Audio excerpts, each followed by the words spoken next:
When we return to our planet, the High Court may well sentence you to torture. He likes movies, we like movies.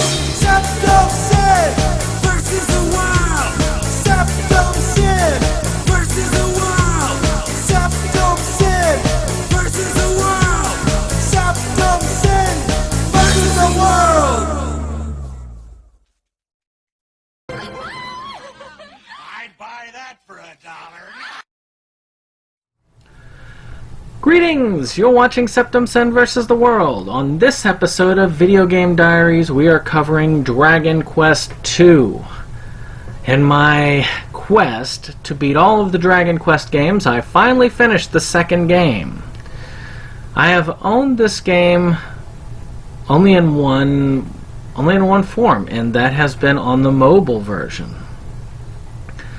I first was introduced to it when it was Dragon Warrior 2 with a friend of mine, and the fact that you had multiple party members to control as opposed to the one, because the first Dragon Warrior game you only had one guy.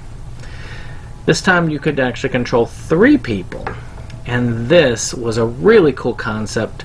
But then Final Fantasy came out, and then Dragon Warrior 3 came out, and this game really did fall by the wayside.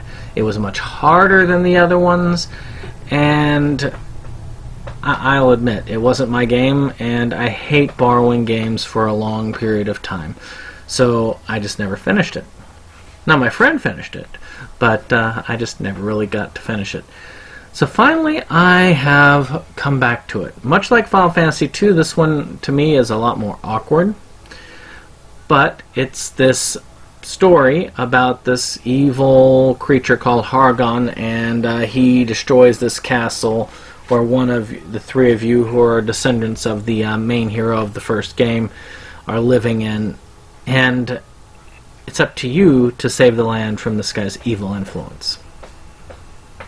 It plays a lot like other games in the genre. You go to a town, you get stronger, you fight monsters, you go to a cave, you get an item, you fight more monsters, you go to a town, you buy more things, it just ends, etc., etc. This one allows you to recruit 2 people, which all 3 of you being related. 2 of you are princes of the realm, and 1 princess. With that, that has some cool aspects of having multiple party members in gameplay.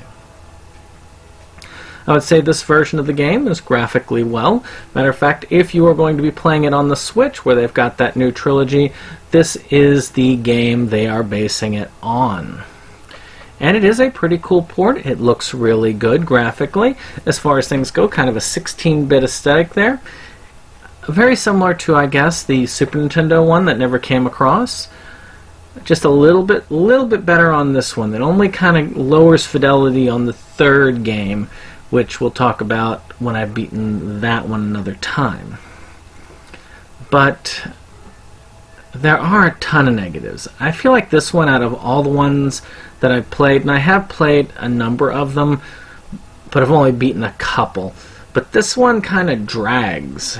You're kind of left trying to figure out where you're going, and I eventually found myself using a guide, I won't lie, just to try and get back and forth around to places so I could finish this game and be done with it. But unlike Final Fantasy II, I was able to stick it out. I was able to beat the game. I kind of leveled, and if you go through the game, and you do, and this is something I have found that is typical with a lot of RPGs at this time. If you save up enough money to equip all of your people with the best stuff at the town and the area, you'll be at the right level or a similar level to what you need in order to beat the game. There were a couple of things that also kind of made it not so good for me. I did not like the lottery system. I hate those match 3 things, and the icons are very small, and you're also on a small phone. It just was a pain in the butt.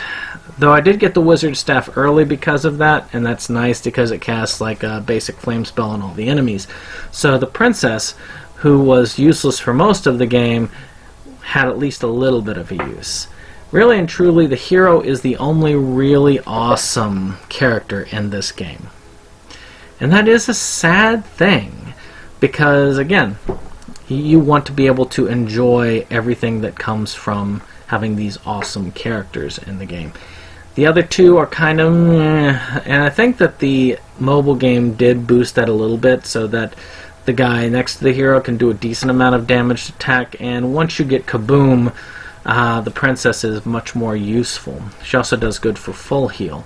Of course, towards the end of the game, you're barely using them for anything more than to boost your party and to heal. Overall, would I consider this a great game?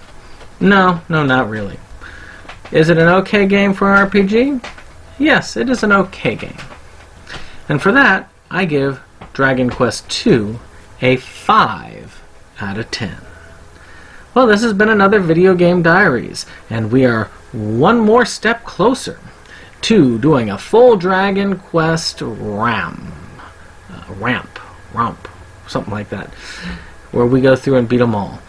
I'm hoping by the time I reach 10, that 10 will have come over as a single-player game, but I won't be holding my breath.